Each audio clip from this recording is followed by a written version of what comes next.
আসসালামু আলাইকুম। এখন আমরা দেখব যে কাউকে কোনো কিছু করতে হবে এরকম সেন্টেন্সকে আমরা ইংলিশে কীভাবে ট্রান্সলেট করব। তো প্রথমে আমাদের স্ট্রাকচারটা হলো সাবজেক্ট প্লাস হ্যাভ টু অথবা হ্যাজ টু প্লাস ভার্বের present form plus object plus extension. Extension অর্থ হচ্ছে অতিরিক্ত কোনো অংশ যদি থাকে অবজেক্টের পরে, ওটাকে এক্সটেনশন বলে। এটা হচ্ছে স্ট্রাকচার। তো তাদেরকে একটি বাড়ি তৈরি করতে হবে। তাদের সাবজেক্ট কি? তাদের তৈরি করতে হবে ভার্ব, আর কি তৈরি করতে হবে? একটি বাড়ি। এইটুকু হচ্ছে অবজেক্ট। লাস্টে যে কাজ করে তাদেরকে সাবজেক্ট বলে, তাদের হচ্ছে সাবজেক্ট।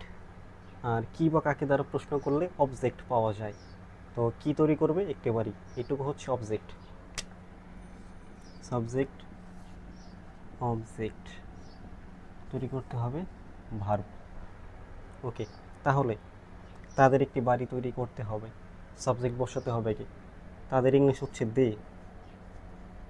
দে হ্যাভ টু অথবা হ্যাজ টু বসাতে হবে। স্ট্রাকচারটা যদি আমরা ফলো করি, হ্যাভ টু অথবা হ্যাজ টু। দে হচ্ছে প্লুরাল, প্লুরালের পর হ্যাভ টু বসে। দে হ্যাভ টু,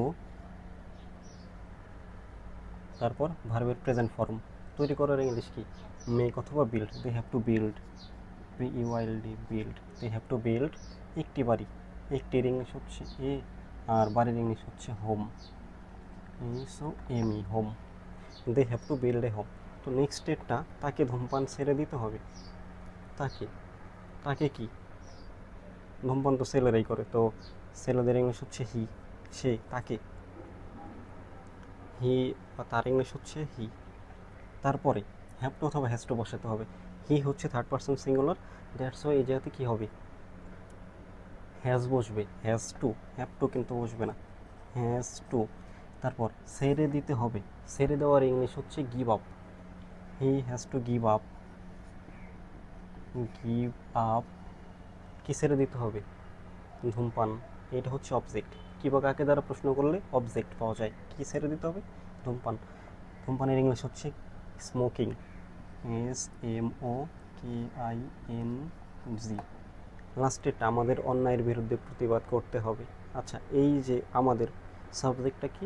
যে কাজ করে তাকে সাবজেক্ট বলে। আমাদের হচ্ছে সাবজেক্ট। প্রতিবাদ করতে হবে, এগেনস্ট,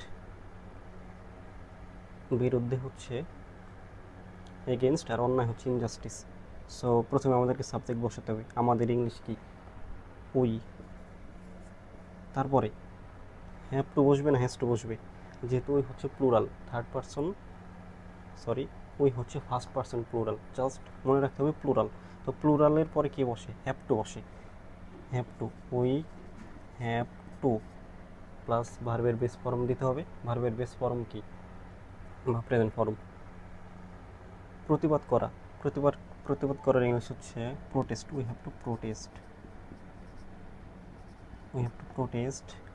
বিরুদ্ধের ইংলিশ হচ্ছে against. AGAINST, against. Against, we have to protest against. অন্যায়। অন্যায়ের ইংলিশ কি? ইনজাস্টিস। INJUSTICE।